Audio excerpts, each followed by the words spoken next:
Think Canada is just about hockey, maple syrup, and saying sorry? Wait until you find out that it's illegal to paint wooden ladders. You can be fined $500 for whistling in one town, and 40% of the Arctic population lives in housing so overcrowded it would be condemned anywhere else. You won't believe what's really happening in the Great White North. Number 15.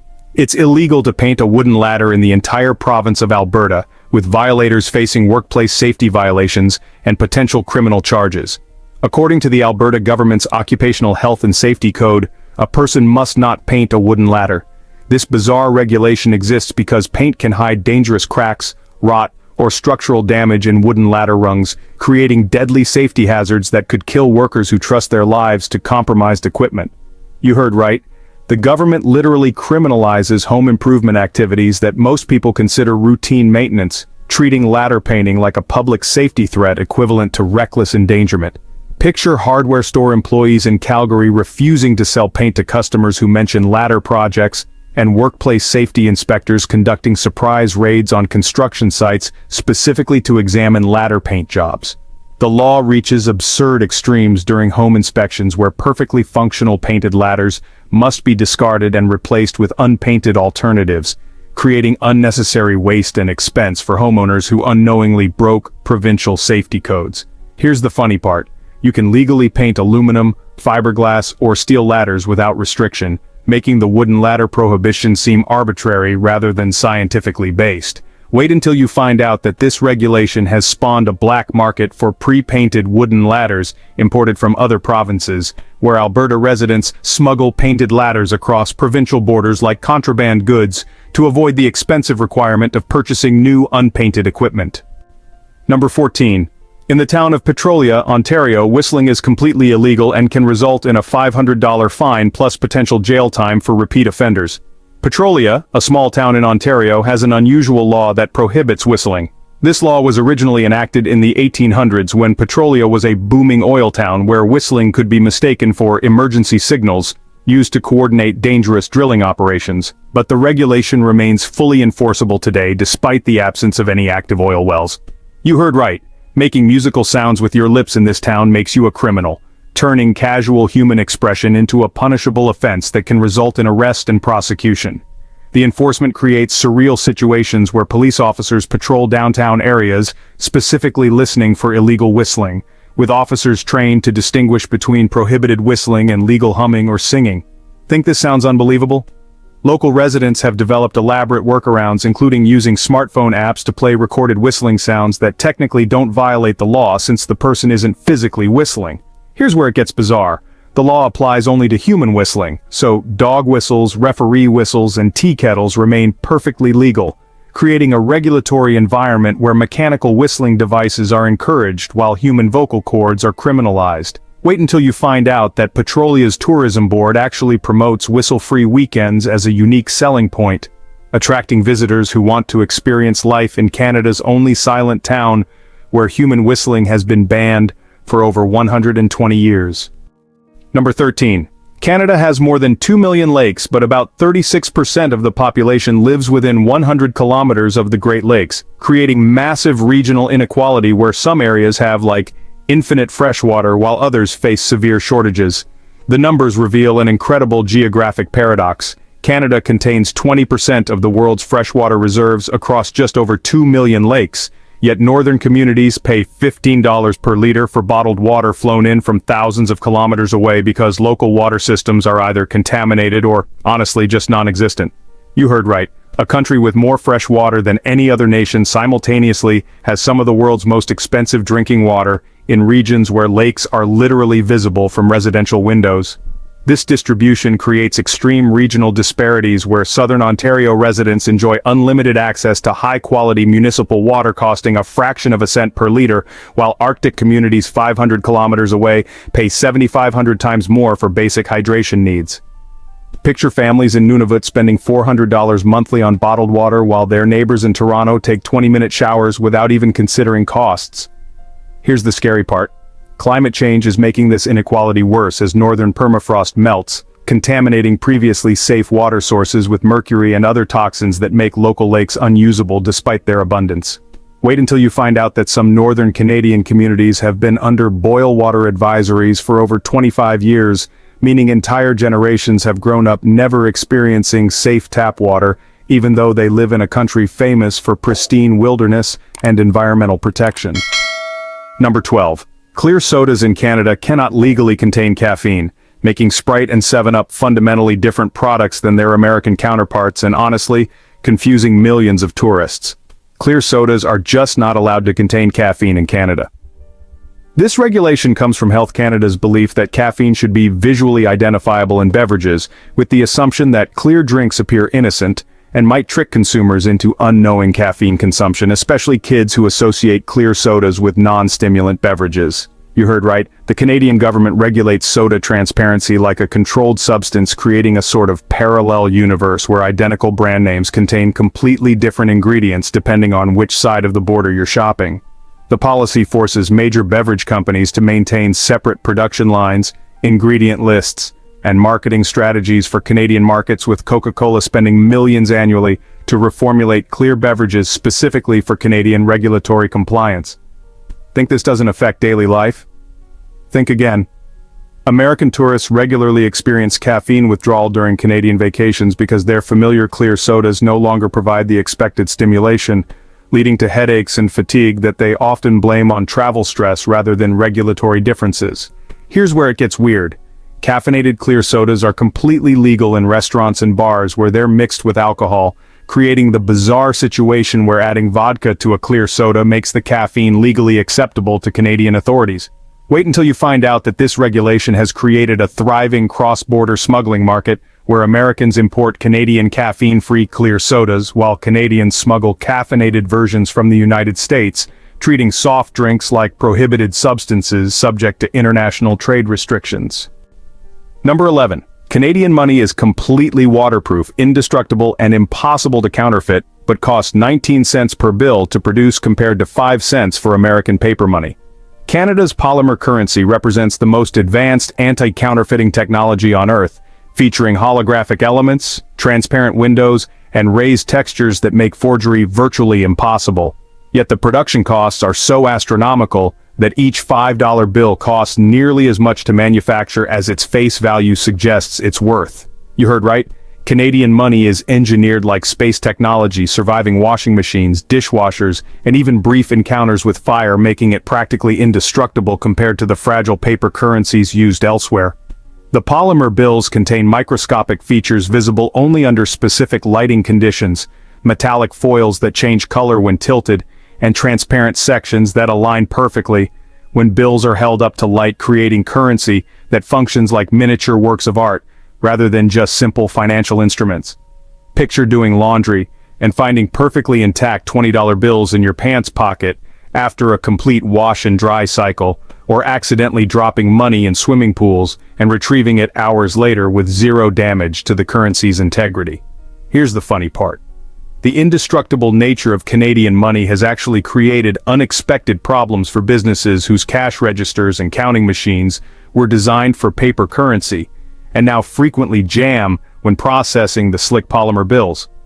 Wait until you find out that Canadian polymer money is so advanced that other countries pay licensing fees to use similar technology, making Canada's currency production a profitable export industry that generates millions in international revenue from nations seeking to upgrade their own anti-counterfeiting capabilities.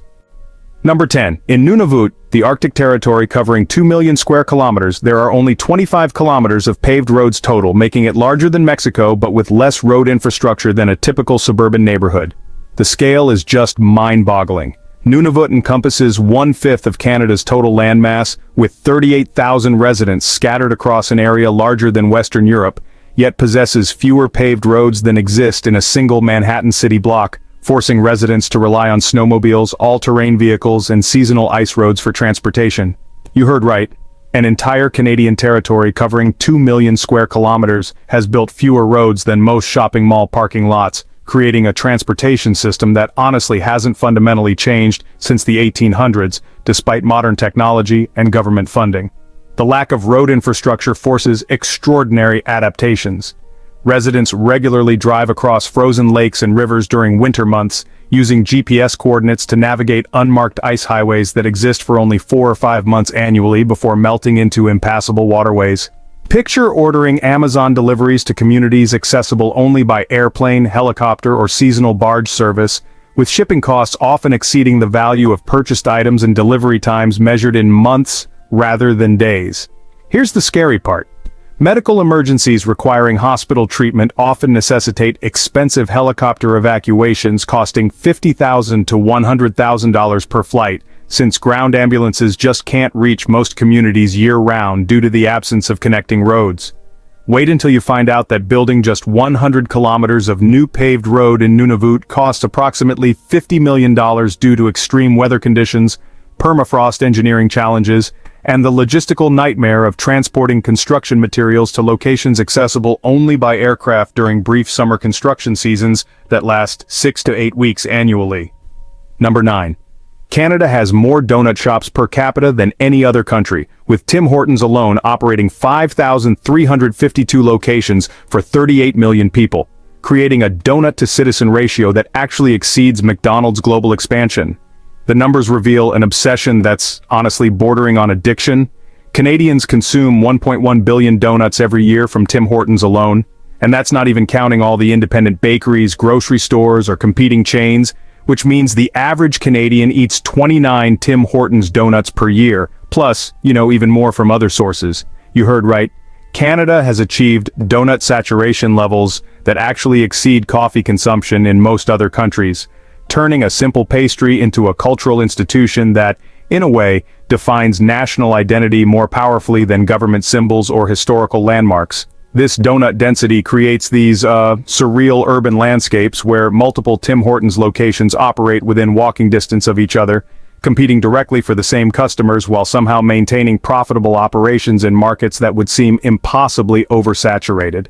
Picture small Canadian towns with populations under 5,000 supporting 2 or 3 dedicated donut shops, while major cities feature Tim Hortons locations inside hospitals, universities, military bases, and government buildings, almost like they're essential public services rather than just commercial enterprises. Here's where it gets bizarre.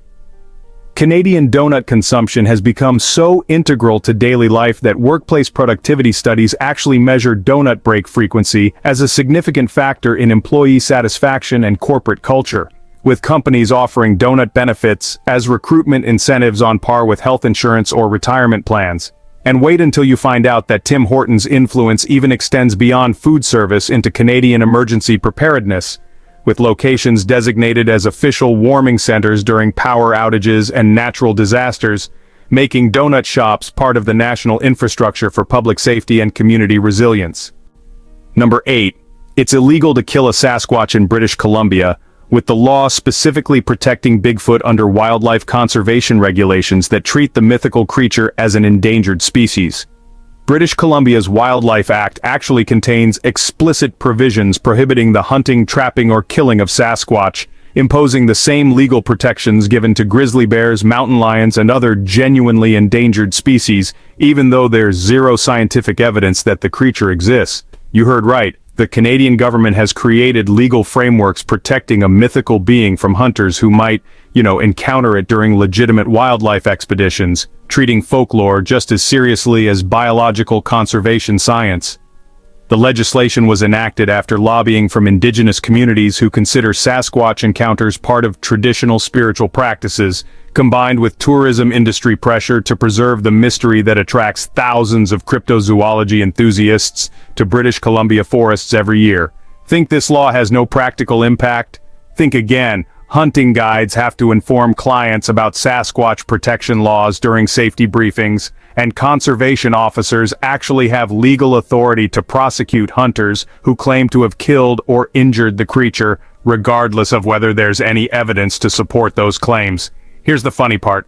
The law creates this bizarre legal paradox where proving Sasquatch doesn't exist would actually weaken the conservation protections designed to preserve it. So wildlife officials have economic incentives to kind of maintain ambiguity, about the creature's existence instead of conducting definitive scientific investigations. And wait until you find out that British Columbia's Sasquatch protection laws are more comprehensive than protections for several actually endangered species, with penalties including $100,000 fines and potential prison time for anyone convicted of harming the mythical creature, making it potentially more expensive to kill a Sasquatch than to poach endangered grizzly bears or wolves. Number 7. Canadian Arctic communities experience 65 days of complete darkness, followed by 56 days of continuous sunlight, creating psychological and physical health crises that require government intervention and specialized medical treatment. The extreme light cycles in places like Alert, Nunavut, create biological chaos where human circadian rhythms just completely collapse, forcing residents to use artificial lighting systems costing $15,000 per household each year just to maintain basic mental health and physical function during the endless winter darkness. You heard right. Entire Canadian communities spend more than 2 months every year in complete darkness where the sun never rises, followed by summer periods where it never sets, creating light exposure patterns that would actually be considered torture if imposed artificially. The psychological effects are devastating. Arctic communities report depression rates exceeding 80% during dark periods, suicide rates 6 times the national average, and alcohol abuse rates that require specialized addiction treatment programs funded by federal emergency mental health grants. Picture children growing up never experiencing normal day-night cycles, attending school in perpetual darkness or perpetual light depending on the season, with classroom windows covered during 24-hour daylight periods, to simulate nighttime for sleeping schedules that just don't naturally exist. Here's the scary part.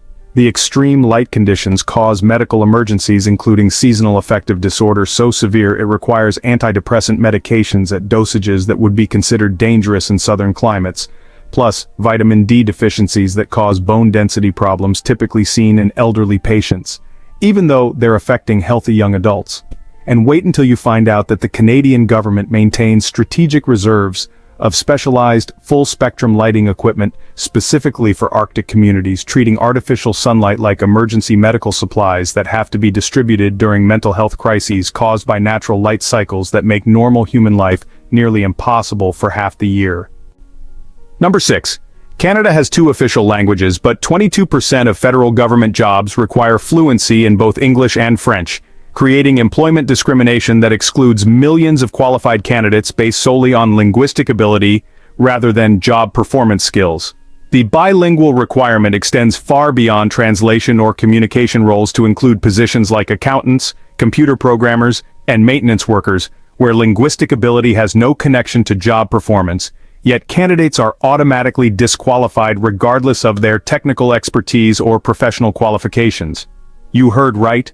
Brilliant engineers, experienced managers, and skilled tradespeople cannot work for their own federal government because they speak only one of Canada's official languages, creating institutional discrimination that prioritizes linguistic accident of birth over professional competence.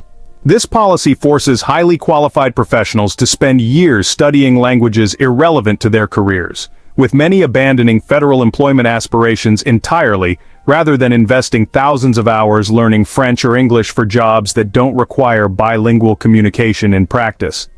Picture software developers whose code quality and technical innovations could benefit national infrastructure projects being rejected from federal positions because they cannot conduct conversations in their non-native official language, while less qualified bilingual candidates receive employment preference despite inferior technical skills. Here's where it gets absurd. Federal employees who demonstrate excellence in their actual job responsibilities can face career limitations and promotion restrictions if they don't maintain bilingual certification, creating performance evaluation systems that weight language skills equally with professional competence regardless of job relevance. Wait until you find out that the federal government spends $2.4 billion annually on bilingual language training, translation services, and linguistic compliance programs that often cost more than the actual work being performed, while qualified candidates remain unemployed due to language requirements that serve political symbolism rather than operational necessity. Number 5. Housing costs in Vancouver and Toronto have become so extreme that the average Canadian family would need to save 100% of their income for 25 years to afford a down payment on a median-priced home, creating a generation of permanent renters locked out of homeownership forever. The mathematical impossibility is staggering. Median home prices in Vancouver reach $1.2 million, while median family income sits at $78,000, requiring families to save $240,000 for a 20% down payment, while simultaneously paying $3,500 monthly rent, making homeownership a fantasy available only to lottery winners or inheritance recipients. You heard right. Canadian housing markets have become so disconnected from local incomes that working professionals, including doctors, engineers, and lawyers, cannot afford to buy homes in the cities where they work, forcing them into permanent rental situations typically associated with college students rather than established careers. The crisis creates surreal social dynamics where 45-year-old professionals with advanced degrees live with roommates while families with children squeeze into basement apartments because single-family homes cost more than most people earn in a lifetime. Picture pediatric surgeons and aerospace engineers applying for affordable housing lotteries alongside minimum wage workers, competing for rental units that consume 70% of their income, while landlords conduct interviews and background checks like they're selecting candidates for exclusive clubs rather than providing basic shelter. Here's the scary part. The housing crisis has become so severe that municipal governments offer first-time buyer programs with requirements so restrictive that virtually no residents qualify, while foreign investment continues driving prices higher despite government promises to prioritize local homeownership over international speculation. Wait until you find out that some Canadian families now treat homeownership like retirement planning, assuming their children might afford houses in 30 to 40 years if current price trends stabilize, while living in rental properties that cost more monthly than mortgage payments would in most American cities, creating permanent wealth transfers from Canadian families to property investors who may never set foot in the country. Indigenous communities across Canada face housing conditions so extreme that 40% live in overcrowded housing compared to just 6% of other Canadians, with some families of 12 people sharing single-room structures without running water or electricity. The housing needs in Inuit communities are the highest amongst all populations in Canada, with 40% of Inuit living in overcrowded housing compared with 6% of Canadians as a whole. This disparity creates third-world living conditions within one of the world's wealthiest nations, where Indigenous families pay $4,500 in monthly rent for overcrowded housing that would be condemned as uninhabitable in any other Canadian community, while waiting lists for adequate housing stretch beyond 20 years for families desperately needing basic shelter. You heard right? In a country with vast wilderness and abundant natural resources, Indigenous communities face housing shortages so severe that multiple generations share single rooms, with teenagers sleeping in hallways and grandparents living in storage closets because no adequate housing exists despite government promises spanning decades. The overcrowding creates cascading health crises including media, Indigenous children coughing in crowded home, healthcare worker visiting family in overcrowded house, archival footage of tuberculosis awareness in Indigenous communities, tuberculosis rates 270 times higher than the Canadian average, respiratory infections affecting 80% of children under 5, and mental health problems from living in conditions that violate basic human dignity and privacy. Picture families where parents cannot find private space for intimate relationships, children cannot complete homework due to noise and crowding, and elderly relatives suffer from conditions exacerbated by inadequate heating, ventilation, and sanitation systems that would trigger immediate government intervention if discovered in non-Indigenous communities. Here's the absolutely heartbreaking part. Many Indigenous communities have been promised new housing for over 30 years through government programs that consistently deliver bureaucracy rather than actual homes, while construction materials sit unused in warehouses due to regulatory delays and political disputes that prioritize process over human suffering. Wait until you find out that building a single house in remote Indigenous communities costs $400,000 to $600,000 due to transportation challenges and regulatory requirements, yet these same communities receive federal funding allocations of only $50,000 to $80,000 per housing unit, creating a mathematical impossibility where government promises cannot be fulfilled even with perfect execution and zero administrative costs. Canada's healthcare system, praised worldwide as free, actually costs the average family $14,300 annually in taxes, wait times, and hidden fees, while providing slower emergency care than most private systems Americans criticize. The hidden costs reveal a financial reality where Canadian families pay more for healthcare than Americans with decent insurance, but receive slower service, longer wait times, and fewer treatment options due to government rationing systems that prioritize cost control over patient outcomes. You heard right? The free Canadian healthcare system costs more per capita than American healthcare, when accounting for taxes, user fees, and supplemental private insurance that most Canadians purchase to access services unavailable through government programs. Wait times for essential services reach crisis levels. Media, long queue of patients in hospital hallway, worried faces in crowded waiting area, 6 months for MRI scans, 8 months for hip replacements, 12 months for cardiac surgery, and 18 months for some cancer treatments, creating medical delays that would be considered malpractice in countries with faster private systems. Picture stroke patients waiting 4 hours in emergency rooms before receiving treatment, while identical patients in American emergency rooms receive immediate care that prevents permanent brain damage, illustrating how free healthcare becomes expensive when measured in disability and lost quality of life rather than upfront payments. The system's inefficiencies force thousands of Canadians to travel to the United States annually for medical procedures they cannot access quickly enough at home, paying American hospitals directly for treatments their tax dollars theoretically already purchased through the Canadian system. Here's the scary part. Canadian doctors face government-imposed limits on the number of procedures they can perform monthly, creating artificial scarcity where qualified medical professionals are prevented from treating patients who desperately need care, while those same patients continue paying taxes for services they cannot receive. Wait until you find out that Canadian healthcare spending consumes 42% of some provincial budgets, while delivering health outcomes barely better than American states with similar demographics, suggesting that government monopoly control creates inefficiencies that cost more money and provide worse service than competitive private markets that Canadians have been taught to fear and avoid. Canada claims to be multicultural and welcoming, but immigration policies are designed to exclude poor people through a points system that prioritizes wealth over refugee status, making it easier for millionaires to immigrate than families fleeing war and persecution. The points-based immigration system awards maximum scores to applicants with advanced degrees, fluent English or French skills, substantial financial assets, and job offers from Canadian employers, creating barriers that systematically exclude refugees, working-class immigrants, and families from developing countries regardless of their potential contributions to Canadian society. You heard right.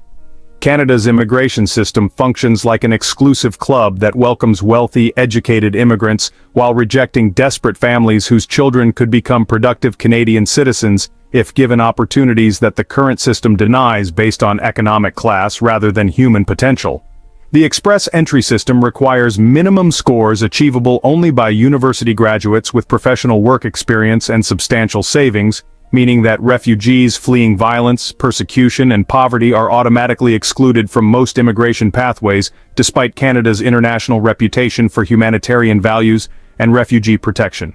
Picture Syrian refugees with engineering skills being rejected from immigration programs while wealthy Chinese investors with no intention of living in Canada receive permanent residency simply because they can afford to invest $1.2 million in Canadian businesses they'll never personally operate.